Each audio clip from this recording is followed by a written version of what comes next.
Mon fils, j'apprécie la manière dont tu prends bien soin des activités qui te concernent dans l'entreprise, et pour cela, je veux que tu deviennes le directeur général de l'entreprise. En ce qui concerne la ferme agricole, tu peux bien engager d'autres ouvriers si tu veux, pour le bon déroulement de travaux. Tu peux aussi prendre un chauffeur personnel si tu veux, je pense que tu le mérites. Papa, je ne sais vraiment pas comment te remercier, tu es le meilleur papa qui puisse exister dans ce monde.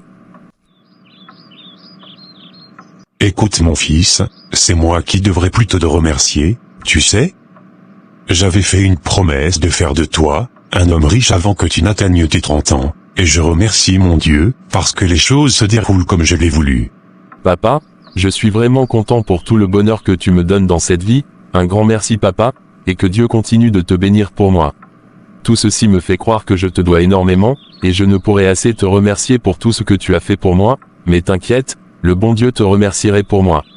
Souvent je me demande si moi aussi je fais réellement partie de cette famille, j'en ai marre de vivre dans cette maison. Mais, où va-t-elle? Et que ce qui lui arrive?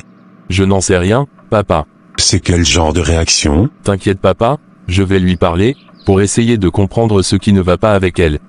Je suis vraiment désolé, papa. Non, mon fils, ce n'est pas de ta faute, va la retrouver, et discute avec elle.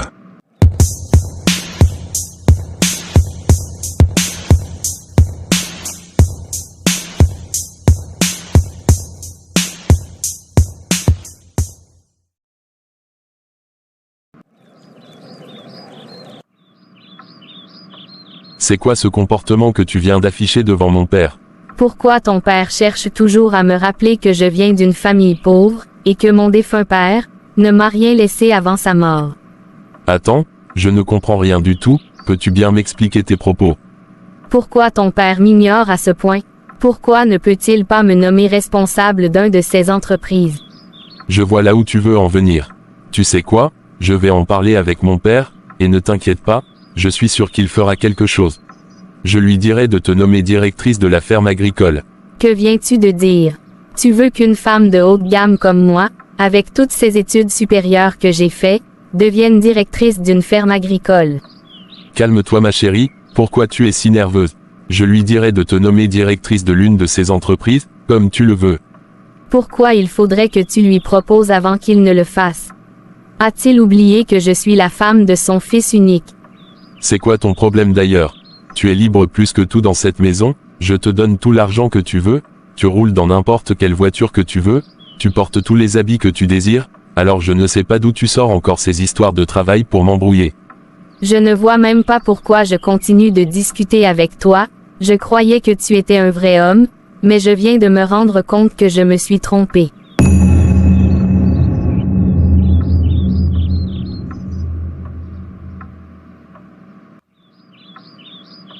Écoute, mon fils, dans la vie, il est crucial de savoir garder un équilibre. Tu connais l'adage qui dit tout ce qui brille n'est pas de l'or. Cela signifie que parfois, ce qui semble bon pour nous, peut en réalité nous causer du tort. Je comprends, tu veux dire que je devrais être prudent avec ce que je donne à ma femme. Exactement, mon garçon.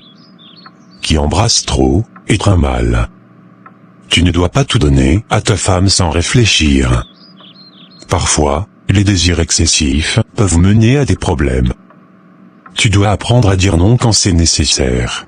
Mais papa, je veux juste rendre ma femme heureuse. Et c'est noble de ta part, mon fils. Mais rappelle-toi, c'est en forgeant qu'on devient forgeron. Si tu ne sais pas mettre des limites, tu risques de te retrouver dans une situation difficile. Une femme qui a tout, peut parfois en demander toujours plus, et cela peut devenir toxique pour la relation. Je vois ce que tu veux dire, papa. Je vais être plus vigilant à l'avenir, et m'assurer de maintenir un équilibre sain, dans notre relation. Ça, c'est mon garçon. Mieux vaut prévenir que guérir. Il vaut mieux agir maintenant plutôt que de regretter plus tard. Je suis là pour toi, mon fils, n'oublie jamais ça. Merci papa, merci pour tes sages conseils, je te promets que je ferai de mon mieux. Papa, j'ai une bonne nouvelle pour toi, ce soir, nous aurons une fête en famille, et je t'assure que ça sera génial. Et ce sera à quel honneur? Papa, nous avons trop de choses à fêter, à l'honneur du nouveau directeur de l'entreprise, à l'honneur de tes sages conseils que tu me donnes tous les jours, et à l'honneur de ta retraite. C'est trop gentil de ta part, mon fils. Le lendemain. Annabelle, va appeler papa, pour qu'il vienne manger. Madame, je l'ai déjà appelé et je crois qu'il ne va plus tarder à arriver. Pour ton information, les assiettes que tu as prétendu laver, ne sont pas du tout propres, alors la prochaine fois que tu voudras le faire, fais-le proprement, sinon tu seras renvoyé. Mais, madame, je lavais ces assiettes depuis des années. Tu oses parler lorsque je parle, tu te crois où, pauvre domestique? Que se passe-t-il ici? J'espère que le petit déjeuner est prêt. T'inquiète papa, tout est déjà prêt. Quoi? Qui a préparé ceci, Annabelle? Tu connais bien ce que je prends comme petit déjeuner. Patron, ce n'est pas moi qui ai fait la cuisine ce matin. Madame Elisabeth a insisté que je lui laisse la cuisine. Mais, Élise, je ne mange pas ces genres de nourriture le matin. Donc tu veux me dire que le plat que moi je me suis levé très tôt ce matin, pour préparer pour vous, ne te plaît pas? Je te dis simplement que je ne mange pas ces genres de repas le matin, ce n'est pas bon pour ma santé. Tu n'es qu'un sorcier, tu cherches toujours un moyen pour gâter la journée des gens. Annabelle, tu connais bien ce que je mange. Pourquoi tu l'as laissé faire ce plat pour moi? Patron, je lui ai dit de ne pas préparer du haricot pour vous, mais, elle a insisté et m'a renvoyé de la cuisine. Ce n'est pas grave, va me chercher un café, et je risque d'être en retard. D'accord patron, dans une minute. Mon chéri, j'en ai marre de ces genres de choses dans cette maison. Que se passe-t-il encore? C'est ton sorcier de père-là, ce vieux cherche toujours un moyen pour me déstabiliser. Je t'ai juste demandé, que se passe-t-il? Ce vieux a refusé de manger le petit déjeuner que je me suis réveillé très tôt ce matin pour préparer.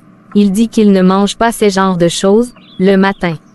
Mais, ma chérie, tu peux bien lui préparer ce qu'il veut manger, il n'y a aucun souci par rapport à cela, tu parles comme si on manquait de nourriture dans cette maison. Donc, tu penses que je dois retourner dans cette cuisine pour lui préparer une autre nourriture? Jamais je ne ferai ça. D'ailleurs, pourquoi tu te mêles dans ces genres d'histoires? C'est exactement pour ces travaux que nous avons engagé Annabelle. Laisse-la Annabelle faire son travail. Écoute-moi bien chérie, nous sommes tous obligés de manger cette nourriture que j'ai préparée. S'il n'est pas d'accord, qu'il aille se faire foutre. Calme-toi, Élise, n'oublie pas qu'il s'agit de mon père. Je m'en fous, qu'il soit ton père ou pas, ici c'est la maison de mon mari, et j'ai le droit de faire tout ce que je veux, comme je veux, et quand je veux. Quoi, cette maison dont tu parles, a été construite par mon père, et c'est lui-même qui t'a accepté dans cette maison. Et c'est aussi la maison de mon mari. Et comme tu n'es pas un homme responsable pour le reconnaître, cette discussion est terminée. Que fais-tu toujours dans cette cuisine? Le patron m'a demandé de lui préparer du riz. Tu fermes ta gueule, et tu sors d'ici avant que je n'ouvre mes yeux. Mais, madame, je n'ai pas encore fini de préparer. Je te dis de sortir d'ici, sinon je te donne une claque. Sors d'ici, avant que je ne te vire de cette maison. Élise, peux-tu m'expliquer ce qui ne va pas avec toi? Tu refuses à Annabelle l'accès à la cuisine pour me faire à manger? Eh bien c'est la maison de mon mari, donc je peux décider de qui peut rentrer dans la cuisine ou pas. Mais, as-tu oublié que cette maison dans laquelle vous vivez, ton mari et toi, est la mienne? Je suis fatiguée d'entendre cette récitation, c'est aussi la maison de mon mari. Va doucement, ma fille, la vie est pleine de surprises, et nul d'entre nous ne connaît l'avenir, donc je te conseille de te ressaisir. Je n'ai pas besoin de tes conseils, monsieur le conseiller de Dieu. Quelques heures plus tard. Bonsoir papa. Oui bonsoir mon fils, comment a été ta journée? Rendons grâce, papa. Mon fils, dès que tu rejoindras ta femme en haut, demande-lui, pourquoi a-t-elle fermé la cuisine de la maison, toute la journée? Papa, j'en ai assez de ces sales histoires entre toi et ma femme, elle n'est pas la cuisinière de la maison, Annabelle est là, et c'est d'ailleurs pour ça que nous la payons, alors, essaie de laisser ma femme en paix. Mon fils, parfois, je regrette de t'avoir comme fils, car tu te laisses influencer par les mauvais comportements de la femme. Ta femme a fermé la cuisine de cette maison, je dis bien la cuisine de ma maison, depuis le matin, et voilà ce que tu me donnes comme réponse. Excuse-moi, papa, j'ai passé une dure journée, alors ne me gâche pas ma soirée, laisse-moi me reposer en toute tranquillité.